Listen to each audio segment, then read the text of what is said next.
Avec vous pour le 10h midi, on commente l'actualité ensemble avec vous, avec Hassen Amou. Bonjour, vous êtes responsable associatif, fondateur du collectif marseillais Trop Jeune pour Mourir. Patrick Mignon, ancien commandant de bord, membre du Parti chrétien-démocrate. Bonjour à vous. Bonjour. Et Jérôme Dubus, conseiller La République En Marche de Paris.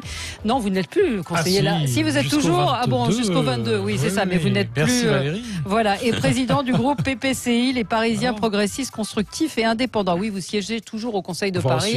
En ce moment, on ne siège pas. Vous ne siégez pas. On a toujours le titre. Vous avez toujours le titre. Mais bon, je vais dire un mot quand même. Vous avez été exclu des listes La République En Marche pour cause de tweets d'il y a quelques années qui étaient contre, qui s'opposaient, qui étaient favorables à la manif pour tous. Oui, ça, c'est ça. On vous a fait un Alors procès. Non, on ne va pas exclure. Ouais. En fait, ça a été une décision que j'ai prise d'un commun accord avec Agnès Buzyn. Ouais. De me retirer de cette liste parce qu'effectivement ça pouvait fragiliser la liste, ça pouvait fragiliser la candidate et que ces attaques étaient absolument ignobles et lamentables. Et ça venait peut-être du camp adverse, non? C'est oui, ça c'est vraisemblable. Ouais. Enfin, on le saura un jour. Mais on le saura un jour. Oui, bien sûr. Et puis Nicolas Corato, président fondateur du think tank Place de la République qui vient de nous rejoindre. On va parler de la crise migratoire aux portes de l'Europe avec les décisions d'Erdogan d'ouvrir les vannes en quelque sorte, de laisser les frontières, de laisser les migrants affluer en Grèce et puis bientôt certainement en Europe. Le coronavirus encore et toujours peut-être plus d'un point de vue politique et puis réforme des retraites, le 49.3. Est-ce que vous êtes mobilisés? Croyez-vous à une remobilisation? On en parle avec vous. 0826 300 300. Jérôme, c'est un coup de cœur? Oui, c'est un coup de cœur que je voulais donner au personnel des SAMU. Ouais. Qui sont évidemment surmobilisés en ce moment. Déjà une situation difficile pour eux depuis des années, parce que très sollicités, et aujourd'hui évidemment encore plus sollicités, en première ligne face au virus. Sont des personnels qui souvent ne sont pas très bien rémunérés, il faut bien le dire, mais qui ont, je crois, ça chevillé au corps. Ils ont en tout cas vraiment une conscience professionnelle formidable, et en ce moment ils sont en première ligne. Ils ont évidemment des responsabilités très fortes. L'encadrement est là. À plusieurs reprises, on a pu témoigner, on a pu voir que l'encadrement était très présent avec les personnels. Et je crois que le coup de cœur était tout à fait justifié aujourd'hui. Alors c'est peut-être tout le personnel soignant. Oui, parce c'est tout le personnel soignant. J'ai choisi le SAMU parce qu'ils sont en première ligne. Voilà. Bon, mais c'est effectivement tout le personnel soignant. Avec beaucoup d'appels, effectivement, beaucoup de questions. Un numéro vert, Sophie de Menton nous le disait, qui n'est pas forcément toujours très précis. Alors, il est ouvert maintenant 24 heures sur 24. C'est déjà un progrès, puisque avant il était ouvert de 9h à 19h. Comme si on n'en avait pas besoin à 19h. Voilà. Donc maintenant il est ouvert 24 heures sur 24, donc c'est déjà un progrès. Et puis effectivement, vraisemblablement, enfin je pense qu'on en reparlera tout à l'heure, des conditions dans les jours qui viennent extrêmement difficiles pour ces personnels qui sont évidemment très sollicités. Absolument. Nicolas Corato. Oui, moi j'ai un coup de cœur pour un interview, un entretien qui est paru ce matin dans les pages saumon du Figaro, un entretien de Thierry Breton, qui est le commissaire européen au marché intérieur. Alors, c'est pas un coup de cœur sur les positions de Thierry Breton, que je partage pas nécessairement, mais c'est un coup de cœur sur la qualité de cet entretien, en tout cas la franchise de ce commissaire européen qui joue carte sur table, ce qui est assez rare dans le langage diplomatique de l'Union européenne. Ouais. Que nous dit Thierry Breton? Il nous dit trois choses. La première, c'est que il faut appliquer au niveau européen la théorie de l'offre. C'est-à-dire que ça suffit de mettre le consommateur au centre de la politique économique européenne, qu'il faut désormais faire la place aux acteurs industriels, aux grands groupes et aux PME. Ce qui est intéressant, parce que c'est la première fois qu'on a une prise de position à ce niveau-là européen, très clairement en faveur d'une réorientation de la politique économique européenne, ce qui veut dire aussi de changer la donne en termes de règles anticoncurrentielles, ce qui était aujourd'hui, vous savez que l'Europe, ça fonctionne uniquement pour faire baisser les prix, pour que les consommateurs continuent à consommer. C'est la loi de la demande. Et puis demain, on va peut-être enfin commencer à relocaliser ou à redévelopper ou à consolider un tissu industriel.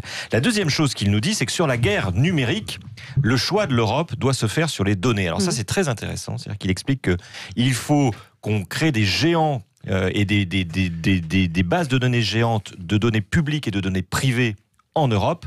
Ce qu'il ne dit pas, mais ce qui est un peu dans les points de suspension, c'est qu'aujourd'hui, les seuls opérateurs qui sont capables d'aller utiliser ces bases de données sont des opérateurs non européens, américains ou chinois. Donc en gros, l'Europe va devenir un énorme réservoir à données parce qu'effectivement, toutes les données industrielles, la majorité des données industrielles, et on ne le sait pas assez, sont en Europe. Mais qui viendra y piocher si on n'a pas de géants numériques européens? Et puis, la troisième chose que je trouve aussi assez intéressante, c'est qu'il considère qu'effectivement, il y a une réorientation de la globalisation pour la glocalisation, c'est-à-dire l'idée que on va continuer à échanger mondialement, mais on va relocaliser les moyens de production. Et il cite bien sûr la crise du coronavirus comme un exemple. Voilà, on peut en penser ce qu'on en veut. Moi, je suis très perplexe sur cette réorientation politique, mais je note qu'il y a une volonté de réorientation à la Commission européenne en ce moment. Vous êtes optimiste. Mais il faut l'être, non? Oui. Enfin, on va en reparler après, mais on se demande un peu où est l'Europe avec la crise des migrants. Mais bien sûr. Je ne suis pas sûr que la Commission européenne ait les moyens de faire que les États membres relocalisent très rapidement. On verra, mais mon coup de cœur, c'est juste pour dire que ça faisait longtemps que je n'avais pas entendu une opinion aussi claire de la Commission européenne sur ces sujets aussi complexes. Hassan Amou. Écoutez, moi, c'est un coup de gueule. Et pour quelque sorte le mettre en parallèle avec le coronavirus, il y a ce qui est de l'ordre dont on ne sait pas trop d'où est parti le virus, qui est le coronavirus, et il y a la pollution au chrome pour les habitants des quartiers nord de Marseille. On a découvert que cette pollution a pris forme, on va dire, à partir de 2013 et s'est accentuée en 2017 avec une entreprise qui a pollué en réalité les souterrains d'un certain nombre de quartiers, dont Saint-Louis, ça se trouve au nord de Marseille, et ma mère habite dans le secteur. Et en fait, ça a touché les nappes phréatiques. Donc il y a eu un manque de communication vis-à-vis des habitants, l'Adréal, la ville de Marseille, donc le maire est directement responsable. Et on ne sait pas trop, en réalité, si les gens ont utilisé ces eaux-là uniquement pour les piscines, si certains en ont consommé. Et aujourd'hui, le député François-Michel Lambert a interpellé la ministre de la Santé en lui demandant une enquête réellement sur les effets, parce que d'abord c'est un produit qui est cancérogène, mutagène, donc, et qui est aujourd'hui à 500 fois plus élevé que la normale.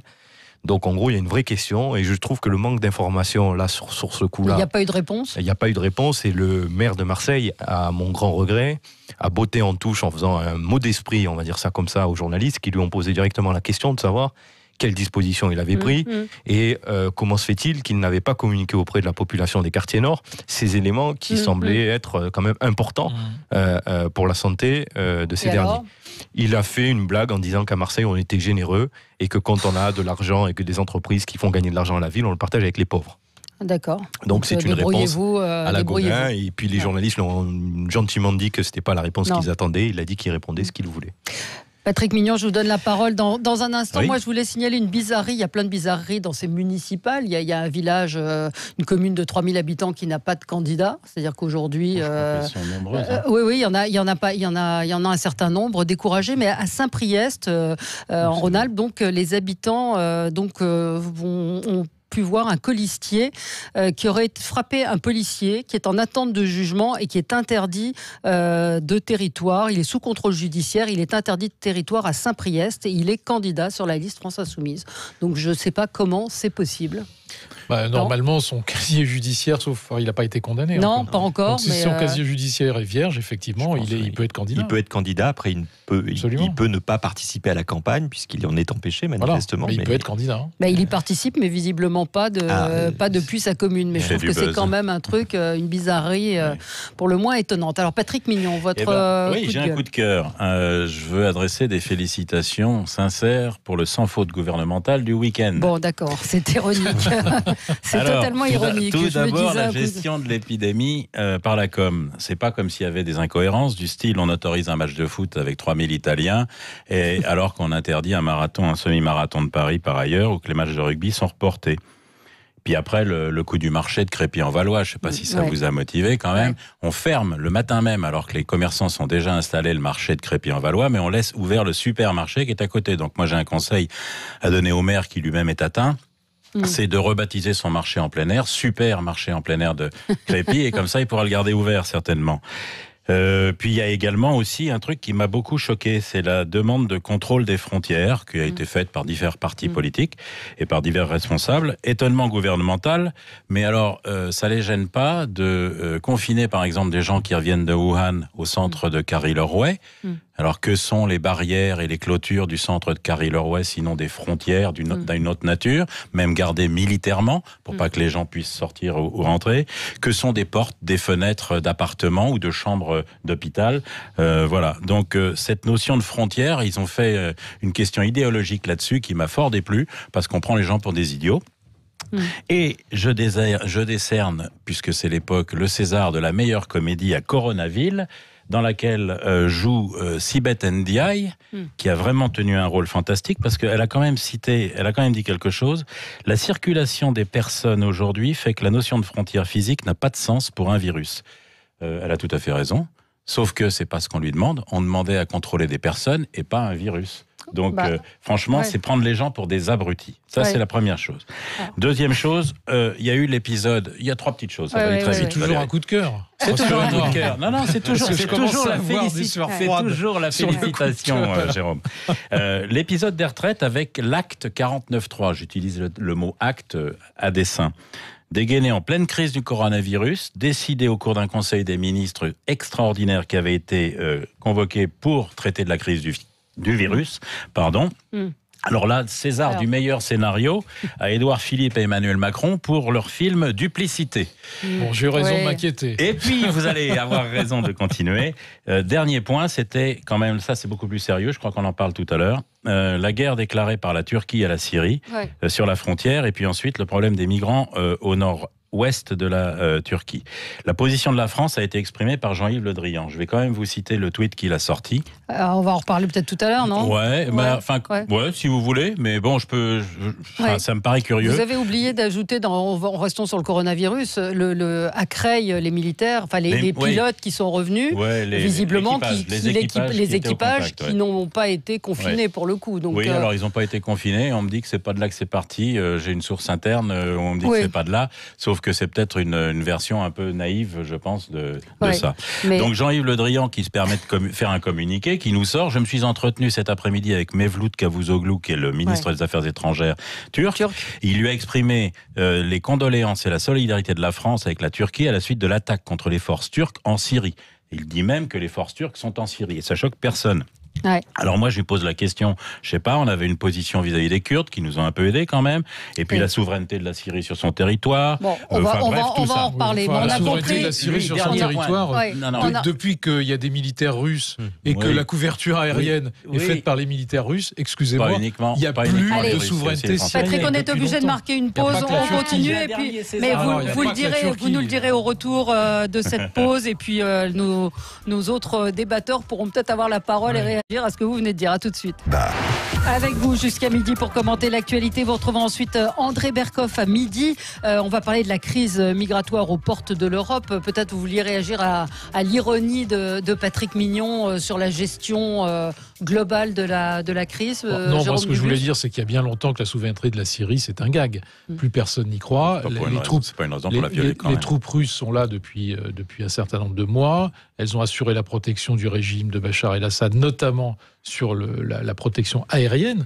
Ce sont des militaires russes, ce sont des avions russes qui protègent la Syrie aujourd'hui et le régime de Bachar el-Assad. Nicolas, parler de souveraineté syrienne, je n'y crois plus du tout. Vous avez raison de le dire, mais quoi qu'on pense de ce régime, la Syrie est encore un État souverain. Absolument. Et c'est ce régime qui a fait appel à l'aide des Russes. C'est-à-dire que les Russes, ils sont sur le territoire turc, à l'appel des Syriens, à l'appel des Syriens. Habillé, on sait très bien.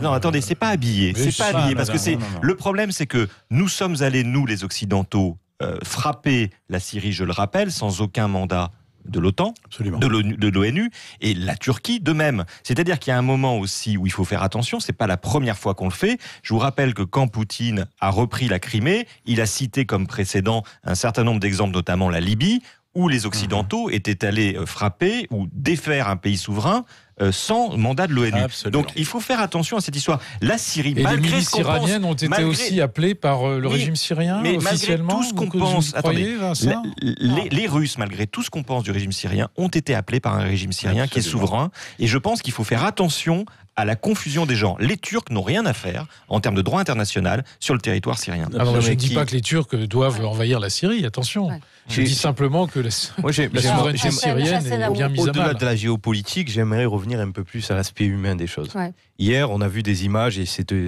moi je les commande parce que je les ai vues sur Twitter et j'ai lu quelques articles, de migrants donc sur une embarcation malmenés par des gardes-côtes qui ont parfois tiré ou avec des bâtons ont repoussé au large le canot. Je trouve d'une irresponsabilité grave. Je trouve que les pays européens feraient mieux de s'intéresser aussi à la dignité humaine, au fait que ces gens-là, ils sont là, il faut les prendre en charge. Il n'y a pas un deux poids de mesure, mais quand les mecs ils sont dans l'eau, dans la flotte, sur un bateau de fortune, il est de notre devoir d'humain d'aller les accueillir. Après, la géopolitique, c'est autre chose. Le fait que la Turquie ait reçu de l'argent de l'Europe pendant des années pour qu'on puisse eux garder en espèce de checkpoint des migrants qui devaient déferler, soi-disant, sur l'Europe. Ils les ont gardés jusqu'à qu'on leur a donné du pognon.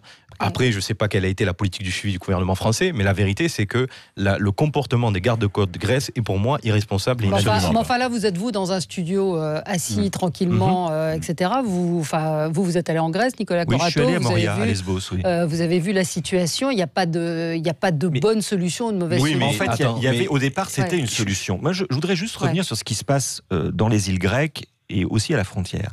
Pourquoi ça dégénère ? Ça dégénère parce qu'il y a quelques années, le gouvernement grec a demandé à l'Union européenne, le nouveau gouvernement grec, il y a quelques mois, de reprendre en main la gestion de ces fameux hotspots. Qu'est-ce qu'il y avait dans ces îles ? C'était des hotspots gérés par le HCR. Hotspots, ça veut dire des points chauds, des points d'accueil, des points de contrôle où les réfugiés arrivent, majoritairement des familles, contrairement à ce qu'on dit, femmes et enfants, qui sont ensuite gérés par Frontex et puis dispatchés sur le continent grec, mais aussi au-delà, grâce à l'accord européen, dans les pays européens. Et finalement, pendant des mois et des années, on n'en a pas entendu parler parce qu'il y avait un flux qui faisait que peu ou prou, on arrivait. C'était à peu près géré. Et il n'y a pas eu de crise migratoire en Europe Valérie, du fait des îles grecques. Simplement, Valérie.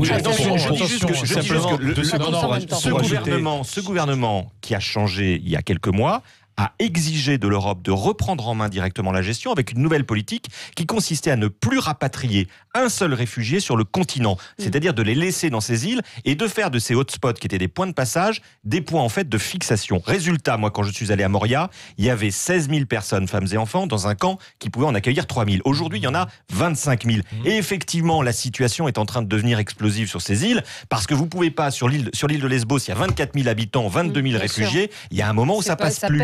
Et nous avons accepté, nous l'Europe, le diktat de ce gouvernement grec qui ne veut plus gérer la crise grecque et réfugiés et qui nous explique que sa seule politique c'est de renvoyer les réfugiés vers les Turcs. Il y a deux points de difficulté. Il y a deux points de difficulté dans cette affaire. Il y a le point de difficulté effectivement de Erdogan qui laisse passer maintenant un certain nombre de réfugiés syriens qui étaient jusqu'à maintenant sur le territoire turc et qui maintenant débarquent dans l'île de Lesbos, qui n'est absolument pas faite pour ça. Et là, personne ne lui reproche l'utilisation pour accueillir 12 000 humaine, ou 15 000 personnes. Comme vous l'avez dit tout à l'heure, le camp qui est là devait accueillir 7 000 personnes. Il est à 25 000, c'est-à-dire 4 fois plus. Bon, on ne va pas pouvoir continuer comme ça. Non, la Grèce est quand même abandonnée dans cette histoire. Ça provoque des crispations. On promet de l'aide, mais... Ça provoque des crispations terribles de la population grecque qui pourrait réagir de très mauvaise manière. Patrick Et puis il y a Mignon. le deuxième point, j'en termine très rapidement, et puis il y a le deuxième point qu'on oublie un peu dans cette affaire, où il y a 1 million de réfugiés potentiels syriens qui se massent à la frontière turque entre la Turquie et la Syrie, dont on ne sait que faire, puisque Erdogan a fermé la frontière et que donc ces gens sont en position d'être massacrés petit à petit. Il y a quand même 1 million de personnes qui veulent passer, qui veulent quitter la Syrie. C'est énorme. Oui. Alors, Patrick Mignon. je n'avais pas décerné mon dernier César, je le décerne donc à Jean-Yves Le Drian pour sa participation au film que j'appelle Soumission. Je reviens sur cette histoire que Hassen a évoquée, où on ne peut pas laisser les êtres humains, etc. Il y a 2 plans. Il y a le plan individuel, personnel, humain, sur l'émotion. Là, je suis d'accord avec vous. Des gens qui se noient, qui souffrent, il faut essayer de les sauver. Seul problème, c'est que on joue sur ce plan-là et nous, on doit se placer, enfin en tout cas moi, j'essaye de me placer à un raisonnement un peu plus élevé qui est au niveau gouvernemental et au niveau du long terme. Et ça peut pas marcher l'émotion au long terme. Et il n'y a pas d'émotion dans les rapports entre États. Il y a qu'à voir d'ailleurs. Je pense que M. Erdogan n'a pas un brin d'émotion quand il décide de faire ce qu'il fait avec les réfugiés syriens, avec ces réfugiés qui tentent de rejoindre l'Europe, ou avec la Syrie dans le sud, les Kurdes. Donc très franchement, je pense qu'il faut arrêter de jouer sur la corde émotionnelle parce qu'on ne peut qu'aller vers de c'est pas de l'émotion, Patrick, je peux pas vous laisser dire ça. Il s'agit de l'humanisme et d'obligations humanitaires. Je suis d'accord, et vous savez que l'humanitaire, ça fait partie aussi de la géopolitique, Patrick. Mais vous savez aussi. Donc vous cautionnez l'utilisation de sortes de boucliers humains qui se déplacent. Je considère que l'Europe doit être suffisamment forte pour arrêter ce rapport complètement absurde avec Erdogan. Et je veux dire, il y a un moment où il faut revoir collectivement notre rapport diplomatique avec la Turquie. Moi, je suis pour un règlement rapide en Syrie. Je considère également que l'Europe doit être à la hauteur de la crise humanitaire. On parle de combien de personnes actuellement à la frontière gréco-turque ? Au maximum de 30 000 personnes. Non, il y a 4 millions de réfugiés en Syrie. Vous avez eu le sentiment d'être submergé ces derniers mois par les réfugiés syriens en France ? Franchement, Patrick, vous êtes submergé. Justement parce qu'ils sont restés dans la rue. Mais parce qu'ils sont restés en Turquie. Et vous les voyez, mais ils sont précisément parce qu'ils sont restés en Turquie. Ils sont intégrés. Vous trouvez qu'on les intègre bien, vous trouvez qu'on les accueille bien, vous allez porte de la Chapelle. On n'est pas dans une situation catastrophique en France parce qu'il y a quelques milliers de migrants qu'on a accueillis. Précisément parce qu'ils restent en Turquie. Mais Nicolas, moi je suis d'accord avec vous, mais on les accueille dignement en France. De la même manière, Valérie, qu'on les accueille pas dignement, on a mené ces derniers mois et ces dernières années des politiques au gré, j'ai envie de dire, de l'ambiance populaire du pays. C'est-à-dire qu'on a tenu ce discours de dire on va être envahi. Résultat, à chaque fois qu'on a essayé de mettre des dispositifs en place d'accueil ou de traitement de la donnée humaine, tout le monde est monté, toute la classe politique et toutes les personnes qui étaient contre sont montées contre et le gouvernement n'en a rien fait. Ouais, alors on va y revenir. 0826 300 300 si vous voulez réagir. On aura Jean-Noël avec nous. À tout de suite. Avec vous sur Sud Radio jusqu'à midi avec Nicolas Corato, président fondateur du think tank Place de la République, Hassan Amou, responsable associatif, fondateur du collectif marseillais Trop jeune pour mourir, Patrick Mignon, ancien commandant de bord, membre du Parti chrétien-démocrate, et Jérôme Dubus, conseiller La République en marche de Paris et président du groupe PPCI. Nous parlions de la crise migratoire aux portes de l'Europe, donc la Grèce qui fait face à un afflux de migrants à sa frontière avec la Turquie. La Turquie qui, je le rappelle, accueille sur son sol plus de 4 millions de réfugiés, de migrants, en majorité des Syriens. Et Ankara qui a décidé d'ouvrir les frontières en disant qu'ils étaient incapables de faire face à une nouvelle vague migratoire alors que près d'1 million de personnes ont été déplacées par l'offensive du régime syrien avec un coup de chantage du président Erdogan. C'est aussi ça. On a parlé effectivement de l'accueil des migrants, c'est encore autre chose, mais l'aspect politique des choses avec ce chantage d'Erdogan. Je vais encore choquer à cette table. J'attends de savoir qui seront les nouveaux Daladier et Chamberlain qu'on va envoyer à Istanbul. C'est tout.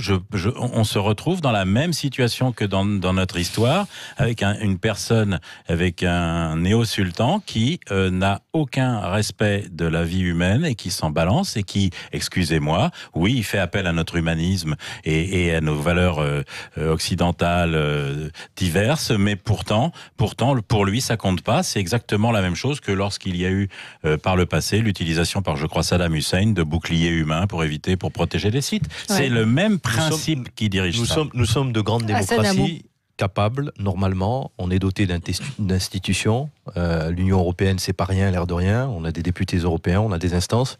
Je pense que la gestion voudrait que nous soyons plus visionnaires que la Turquie sur un certain nombre de sujets et sur l'organisation des choses. Le problème, c'est toujours ça. On fait tout dans l'urgence. On laisse les choses s'envenimer. On ne prend pas les problèmes à bras le corps. Résultat, on a un président turc qui monte au chantage. On a des gens et des vies humaines qui sont pris en otage justement parce qu'on se sert d'eux comme objet politique, alors que ce sont des vies de personnes qui sont déplacées dans un contexte de guerre ou de pauvreté.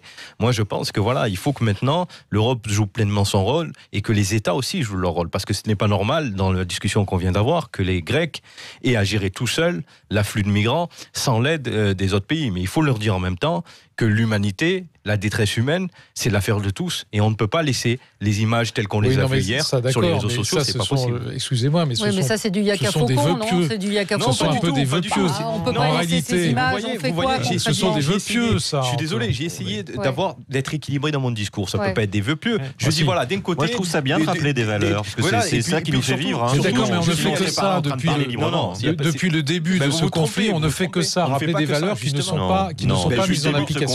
En réalité, qu'est-ce qui s'est passé? Qu'est-ce qui s'est passé? Ça fait 10 ans. Attendez, excusez-moi. Ça fait 10 ans à peu près que ce conflit existe. Qui part de son pays? Ce sont quand même des Syriens qui sont martyrisés par le régime. C'est pas autre chose. Les 4 millions qui sont en Turquie, ce sont des gens qui ont été contraints de quitter... Vous parlez de la frontière sud, vous parlez pas de ceux qui sont à la frontière grecque. Ce sont des gens qui ont quitté leur pays parce qu'ils étaient massacrés. Premier point. Deuxième point, il faut quand même rappeler un certain nombre de choses. Par le régime de Bachar el-Assad. Pas par les Turcs, pas par les Russes, par le régime de Bachar el-Assad. Par les terroristes également. 4 millions de personnes et à peu près, on pense, 400 000 à 500 000 morts. 400 000 à 500 000 victimes, donc quand même vraisemblablement 100 000 dans les geôles de M. Bachar el-Assad. Il faut quand même rappeler ces chiffres parce que ce sont des chiffres importants. Deuxième point. Donc c'est lui qui a martyrisé. Ce sont des deuxième. Je termine. Deuxième point. Qu'est-ce qu'a fait l'Europe? Qu'est-ce qu'a fait l'Europe? Je suis d'accord avec vous. Rien. Strictement rien. Elle a rappelé les valeurs, très sympa. Elle a accueilli un certain nombre de migrants, effectivement, très sympathiques. Mais qu'est-ce qu'elle a fait pour régler le principe de ce conflit? Strictement rien. François Hollande, pardon, excusez-moi de vous parler de lui, avait décidé de frapper le régime syrien. Moi, je ne partageais pas nécessairement, mais je vous le rappelle, c'est historique. Pourquoi est-ce que l'Europe n'a pas frappé le régime syrien, Jérôme? Parce que Barack Obama... Mais quand je dis l'Europe, je dis l'Occident. A fait machine arrière. Non, vous dites l'Europe. Non, je dis l'Occident. L'Europe, elle avait pris une position politique d'engagement contre le régime syrien, et c'est le lâchage des Américains qui a fait que cet engagement n'a pas pu avoir lieu. Voilà, moi je pense qu'il faut quand même rétablir la réalité historique. C'était la France, qu'on a été impuissant et qu'on n'a pas eu de volonté politique. C'était la France, pas l'Europe. Non, c'était la France et l'Europe. Non, pas l'Europe. Et il y avait un accord avec Merkel. C'était pas l'Europe. Absolument pas l'Europe. C'était même pas les Anglais. C'était l'Europe toute seule avec Hollande qui voulait faire jouer ses gros bras. France toute seule, avec le soutien de Barack Obama. C'est pas des petites histoires qu'on gère comme ça avec des images de gros bras. On engage la force armée. Il y a des gens qui risquent leur vie. Laissez-le terminer. C'est pas juste gros bras. C'est pas parce que c'est François Hollande qu'on peut être mon discours vous déplaît. Oui, non, mais parce que je trouve qu'il n'est pas à la hauteur du sujet. Je suis désolé, je vais essayer de me mettre à votre hauteur. C'est pas forcément vers le haut. Donc, je suis navré. Pour ce qui concerne cette position avec Bachar al-Assad, laissons les choses se faire dans les pays. Ils ont une souveraineté. Bachar al-Assad, que je sache, je suis pas pro-Bachar, mais Bachar al-Assad a été élu. On peut contester toutes les élections. On peut toujours tout contester. Voilà. Il y a une souveraineté. Elle est reconnue internationalement. Vous l'avez rappelé, Nicolas Corato. Donc, élu, c'est un dictateur, soyons sérieux. Mais bien sûr. Et s'il n'y a pas Bachar, il y aura quoi? C'est l'un des pires. Mais à ce moment-là, c'est un raisonnement un peu par l'absurde. Il y a de la dictature dans de nombreux pays. Il n'y a plus Bachar, donc il faut le maintenir parce qu'il n'y a pas d'autre solution. Entre la peste et le choléra, donc on continue à laisser massacrer un certain nombre de gens. Parce que Xi Jinping, avec sa gestion des Ouïghours, mais non, mais ne faites pas de comparaison qui n'ont pas de raison. Pour nous, pour le moment, on est sur la Syrie. On a Jean-Noël en ligne avec nous. Bonjour Jean-Noël. Bonjour Valérie, bonjour à tous vos auditeurs et vos invités. Merci. Je vous écoute avec attention. Moi, par où commencer? La première, d'abord, il y a votre interlocuteur quand il dit les clandestins, pas les clandestins, les migrants, pardon, c'est un peu pareil. Ceux que sont que des Syriens, c'est faux. C'est un gros mensonge. Bien sûr. Ça vient d'Afrique subsaharienne principalement. Tout à fait. Voilà, c'est pour ça déjà il faut corriger le tir. C'est faux. Il n'y a pas que des Syriens malheureusement. Il y a d'autres nationalités et un bon grand nombre où ils sont pas du tout en guerre. La deuxième chose que je voudrais savoir, moi, c'est par rapport à Erdogan. Monsieur Erdogan, le président turc, qui va inaugurer bientôt ce gazoduc qui va être mis en place par rapport avec la Russie pour éviter l'Ukraine. Avec on va alimenter le gaz, et je crois le pétrole, mais je crois que c'est le gaz, je ne me rappelle plus. Le gaz, ça aussi. Qui va alimenter l'Europe. Là-dessus, peut-être que là, il faut peut-être appuyer quelque chose par rapport avec la Russie. Parce qu'aujourd'hui, nous avons un chantage qui est quand même insupportable, on peut plus le supporter, c'est-à-dire qu'on leur a donné tant de milliards, je crois que c'est 5 ou 6 milliards ou 7 milliards, je ne sais plus, à M. Erdogan, et en réponse, c'est qu'il vous envoie par bus les migrants à la frontière pour dire débrouillez-vous, parce que nous, Européens, on n'est pas capable d'avoir une législation et des lois qui s'appliquent. Et à un moment donné, il va falloir sortir les choses en face et dire ce qu'on peut faire, ce qu'on peut pas faire. Quand on veut immigrer, si moi demain je veux partir au Canada J'ai une procédure pour y aller. Et une autre chose aussi, pourquoi tous ces migrants qui sont stationnés là ne vont pas au Moyen-Orient ? Pourquoi ?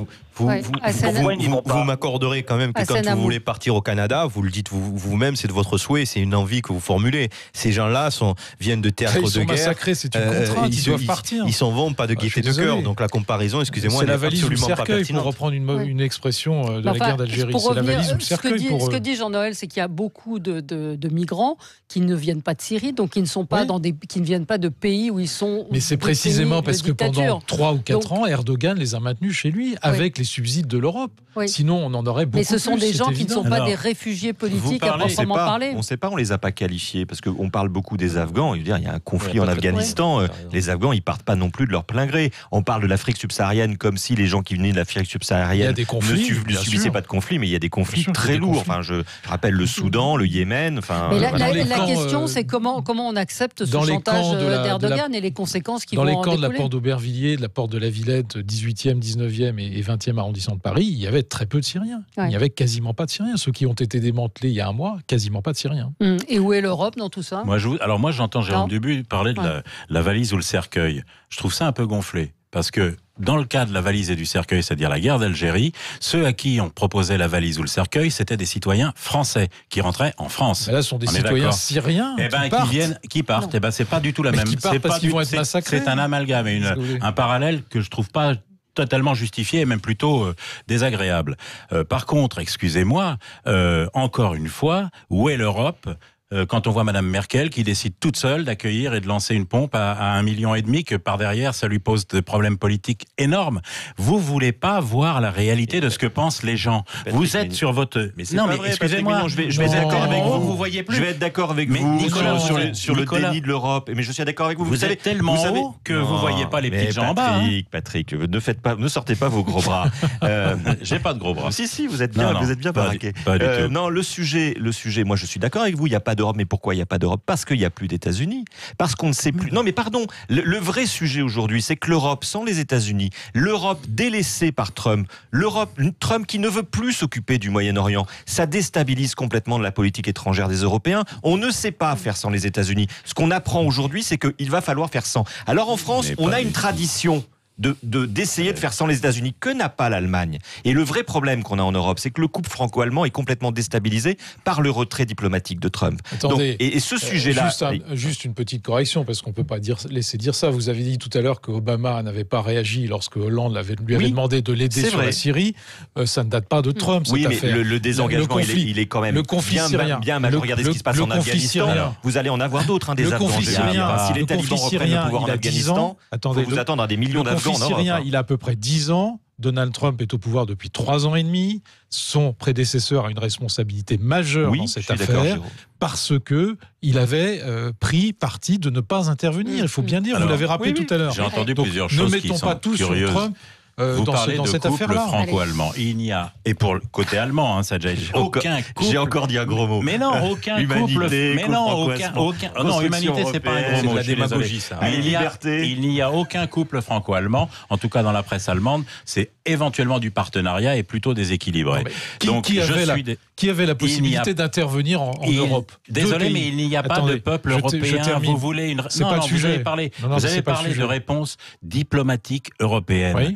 Il n'y a pas de réponse diplomatique européenne parce qu'il n'y a pas de peuple européen. Point. C'est pas ça le sujet. C'est parce que l'Europe n'est pas organisée. Cette Union européenne. Parce que l'Europe n'est pas organisée, il n'y a pas d'Europe de la défense. Il y avait 2 pays qui pouvaient intervenir, 2 pays militairement qui pouvaient intervenir. C'était la France et la Grande-Bretagne. Point. On sait bien que l'Allemagne, depuis la Seconde Guerre mondiale, ne peut pas intervenir. Ne veut pas ou ne peut pas intervenir. En tout cas, on a fait en sorte qu'elle ne puisse pas intervenir avec un contingentement de sa puissance militaire. Bon, on est en train de le payer aujourd'hui. Voilà, c'est tout. Allez, on marque une pause et on va redire quand même quelques mots du coronavirus. La France est-elle prête à affronter cette épidémie. Est-ce que vous avez, vous, tenté de joindre le 15 ? Est-ce que vous avez appelé le numéro vert ? Est-ce que vous êtes inquiet ? 0826 300 300, tout de suite.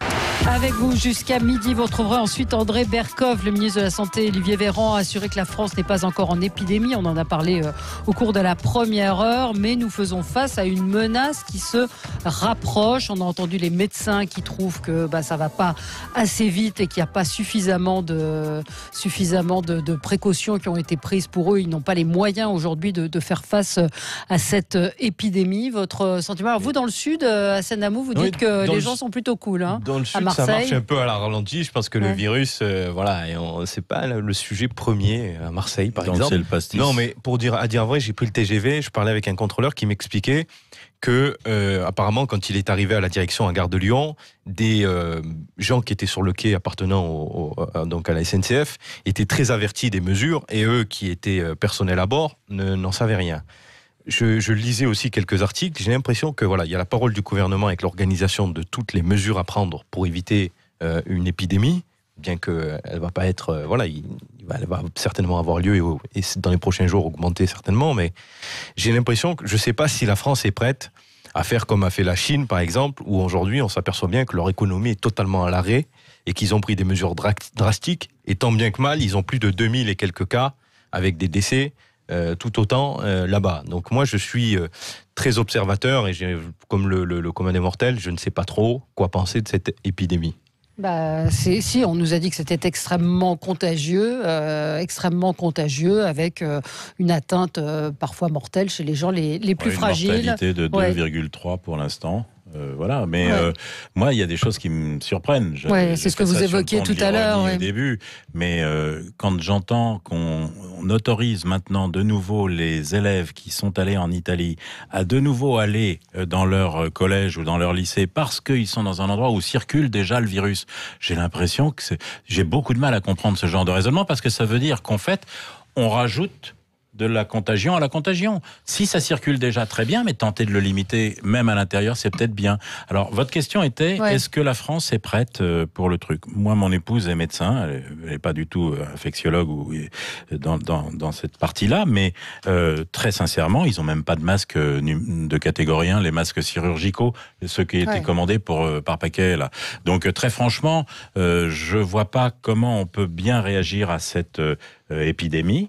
C'est le principe d'une épidémie, on essaie de la contrôler, et après, je pense qu'on va faire tant bien que mal. C'est pour ça que je suis tout à fait d'accord avec le coup de cœur de Jérôme Dubu au début de l'émission pour les gens du SAMU qui vont être en première ligne, qui sont en première ligne. Et les médecins généralistes aujourd'hui qui sont... Et les généralistes. Alors, le problème de ça, c'est qu'ils n'ont pas de masque, comme m'a dit mon épouse. On met en place des procédures, alors tenez-vous bien, il faut mettre 2 masques de catégorie 1, c'est-à-dire qui bloquent effectivement quelqu'un qui est malade pour éviter de contaminer le voisinage, mais eux, ils n'ont pas de masque pour se protéger eux. Et le problème d'un médecin qui ne se protège pas, c'est qu'il peut tout à fait choper le virus comme ça, être porteur sain, ou tout au moins, s'il va déclarer la maladie un peu plus tard, être contagieux avant. J'entends des médecins qui disent aujourd'hui, des médecins officiels, qui disent que tant qu'on n'a pas déclaré la maladie, on n'est pas contagieux. Ça paraît curieux quand même. Des fois, on est contagieux pour d'autres viroses avant même d'avoir déclaré les symptômes. Donc, je suis un peu surpris de ce langage-là. Et moi, je peux vous dire que les médecins, leur gros souci, c'est aussi parce qu'ils ont une conscience professionnelle. C'est ce que m'a expliqué mon épouse. Leur problème, c'est évidemment de ne pas être contaminé pour rester opérationnel. Parce qu'il va y en avoir besoin si tous sont touchés, mais aussi ne pas contaminer des personnes qui viennent les voir pour autre chose. Oui, moi je crois que l'affaire est extrêmement complexe et commencer à faire des critiques aujourd'hui, c'est assez mal placé. Enfin, on est en veille d'épidémie majeure. Que j'ai pas critiqué. Vraisemblablement, on est en veille d'épidémie majeure et effectivement, les médecins de ville vont devoir monter en première ligne. Puisque aujourd'hui, on a, je crois, bien solidifié le secteur hospitalier, je le pense. Il est capable de répondre effectivement à un certain nombre de gens qui vont affluer dans l'hôpital. Je crois que ça, c'est à peu près bien maîtrisé. Aujourd'hui, c'est le problème de la médecine de ville, où effectivement, vraisemblablement, beaucoup de gens vont aller chez leur médecin. Alors, le médecin ne peut pas diagnostiquer, le médecin ne peut pas tester. puisqu'il n'a pas les moyens de tester. Donc il va renvoyer sur, sur un centre qui aujourd'hui n'a pas forcément les moyens de dépister tout le monde. Qui va dire si la personne est contaminée ou pas. Mais je crois qu'aujourd'hui, il faut plutôt quand même plutôt être solidaire avec les mesures qui sont prises. Mais c'est pas ce qui est prévu. Alors, je ne crois pas qu'elles soient insuffisantes. Il me semble qu'on est entre deux guets. Voilà. Ah non, c'était pas une question d'insuffisance que demandait Valérie. Est-ce qu'on va pouvoir y faire face? Est-ce qu'on est prêt? Mais en plus de ça, ce que je voudrais dire, c'est le même virus dont on parle. C'est le même qui est en Chine. Il va arriver. Il est en France et c'est la même nature de contamination. Et voilà. Bon. Moi, ce qui au-delà de est-ce que nous sommes prêts, est-ce que l'État joue son rôle, visiblement oui, puisqu'elle a essayé de donner quelques consignes qui, pour l'instant, font le tour. Derrière, moi, ce qui m'inquiète un peu, c'est qu'en Chine, on a un peuple discipliné. Nous, on l'est un peu moins. Et quand je dis que... Non, mais moi, quand j'appréhende en tant que citoyen... C'est pas le peuple qui est discipliné, c'est un régime qui... C'est le régime qui est discipliné. On va dire que le... Non, mais le peuple... Il y a d'autres méthodes, on va dire. Oui, non, mais on va dire que pour encourager les gens. Ils ont quand même mais ils ont quand même une discipline. Ce peuple-là a quand même une discipline. Et dans certains... Moi, je suis allé à Hong Kong, il y a dit... Bon, il n'empêche qu'ils ont mis leur économie à l'arrêt. Les gens restent confinés chez eux. Vous avez raison, il y a une traque de l'armée de ceux qui ne respectent pas les règles, c'est une vérité. Mais je me dis, avec ça, ils essaient de limiter la casse. Nous, il est vrai qu'on a l'impression que rien ne peut nous arriver. Et moi, c'est un peu ça qui m'inquiète. En tant que citoyen lambda, je me dis, j'ai l'impression que parfois, vous parlez de Marseille, nous, on vit comme si, c'est une actualité qui passe comme ça, etc. Mais c'est vrai que les lieux de contamination en France... Le manque de coordination, parce qu'on le voit bien entre le personnel à SNCF, entre certains lieux où ils sont fréquentés, le manque de cohérence parfois sur les mesures, par rapport à l'annulation de certains événements et pas d'autres, moi, me laisse perplexe. C'est-à-dire que je me pose une question bête, peut-être que je n'ai pas les éléments que d'autres ont, mais je me dis... on n'arrive pas à avoir une vision claire de ce qu'il faudrait faire et des vraies mesures. Alors Nicolas Corato. Juste 3 mots. D'abord, le premier, je pense que quand on a la chance comme nous d'avoir accès à une parole publique, il faut qu'on soit extrêmement prudent quand on parle de sujets que manifestement, non, je n'incrimine personne, mais en tout cas, moi, c'est la discipline que je m'applique. Franchement, c'est des sujets qu'ici, personne ne maîtrise.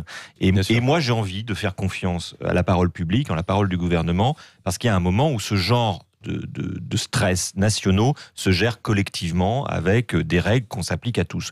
Donc moi je veux bien qu'on commence à instiller des doutes sur la manière dont l'épidémie est gérée, mais moi j'ai pas en tout cas les moyens de dire si... on avait le président d'un syndicat de médecins qui nous faisait le constat de dire qu'il n'y avait pas de... Je connais bien non, c'est pas Jean-Paul Hamon, c'était Monsieur Ortiz qui était d'un autre syndicat qui disait exactement la même chose. Mais le sujet aujourd'hui, c'est que cette épidémie, deuxième point, elle va mettre en stress notre système de santé, le système de ville, comme le système de l'hôpital public. Et que, à mon avis, le principal risque, c'est pas tant la mortalité de cette épidémie en elle-même, qu'il va falloir continuer à soigner, par ailleurs, tous les soignants, tous les patients qui ont besoin d'être opérés, d'être pris en charge, et que le sujet qui s'annonce devant nous, c'est plutôt est-ce que notre système de santé va pouvoir gérer la charge qu'il a actuellement, dont on sait très bien qu'elle est à la limite de ses capacités, plus la gestion d'une épidémie qui se rajoute à l'épidémie grippale. Et troisièmement, sur la Chine, moi j'ai juste un point, c'est que mon sentiment, c'est que le coronavirus est un sujet éminemment politique et éminemment critique en Chine, qui met en danger le régime politique actuel. C'est pas en France ? Ce régime, peut-être, mais ce régime, cette épidémie peut révéler en Chine finalement l'inconséquence et le sous-investissement du Parti communiste chinois dans les services publics. Et on l'a vu notamment avec la crise de l'hôpital. Est-ce qu'on peut remplacer le mot Chine par France ? Mais on verra. Mais c'est exactement ce que je vous dis. Je pense qu'on n'en est pas à ce point-là.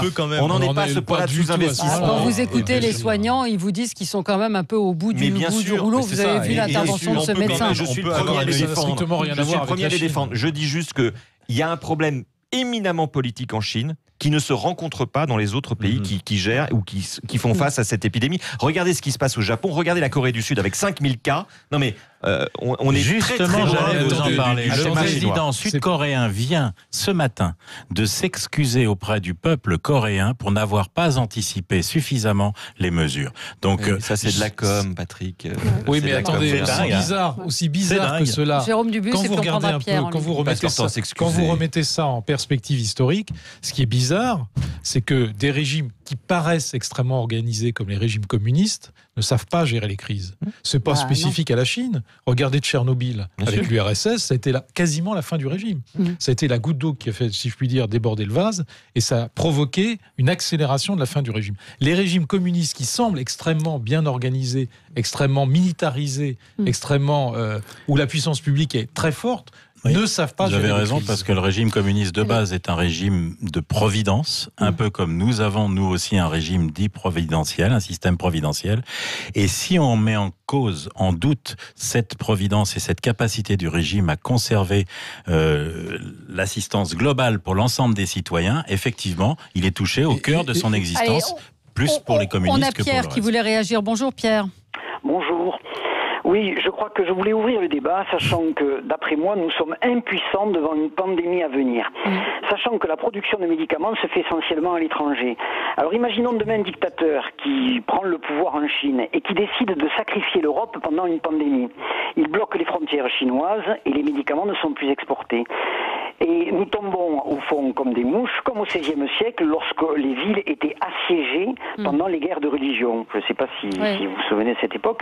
Et moi, je crois qu'il faut donc créer un projet de loi qui doit être proposé par le gouvernement actuel, qui consiste à dire que l'État doit garantir en France la fabrication de produits de première nécessité, quel que soit le coût, si cette production peut assurer la survie d'un peuple et son autonomie. Sachant que, bien sûr, si on n'a pas ça, on peut avoir toutes les crises possibles imaginables et toutes les solutions miraculeuses. S'il n'y a pas de médicaments, évidemment, on ne va pas en sortir. Non, je suis d'accord, mais avec quand même avec un problème, c'est que dans le cas d'un virus comme ça, il faut, d'après les industriels, comme l'a dit Nicolas Corato, je ne suis pas non plus un industriel spécialiste de ça, il faut entre 3 et 6 mois pour arriver, une fois qu'on a trouvé comment le faire, à fabriquer le vaccin en nombre de doses suffisant. Donc oui, c'est bien d'avoir ce genre de loi qui imposerait à l'État de relocaliser au moins les médecines de sauvegarde, mais en tout cas, c'est compliqué. Jérôme Dubuis. Il semblerait qu'on soit en passe de trouver, parce qu'aujourd'hui le virus on le connaît très mal, c'est bien le problème. Ils connaissent son séquencement total, assez mal. Ils voient même les variations. Ça suffit pas. Et en réalité, la vaccination serait éventuellement possible. On aurait trouvé quelque chose, mais aux États-Unis, il faut du cet temps. Cet été. Voilà. Alors après, il faut fabriquer les vaccins, etc. Donc ça demande du temps, les autorisations de mise sur le marché, etc. Pour répondre à notre interlocuteur qui nous parle d'un dictateur en Chine, je crois que c'est malheureusement déjà fait depuis plusieurs années. Un mot quand même pour tous. Il y a ce matin Agnès Pannier-Runacher qui était invitée, qui disait qu'on pouvait fabriquer soi-même son gel hydroalcoolique. Si vous êtes en pénurie, vous tapez sur Internet, faire son gel, vous allez voir, il y a une petite recette avec de l'alcool isopropylique et de l'aloe vera, et vous faites votre gel vous-même, comme quoi ça peut être utile. C'est le charme de ce gouvernement. Les bonnes recettes de la ministre. Les bonnes recettes de la ministre. Allez, merci à tous les quatre. Dans un instant, c'est André Berkoff qui sera là. À tout de suite.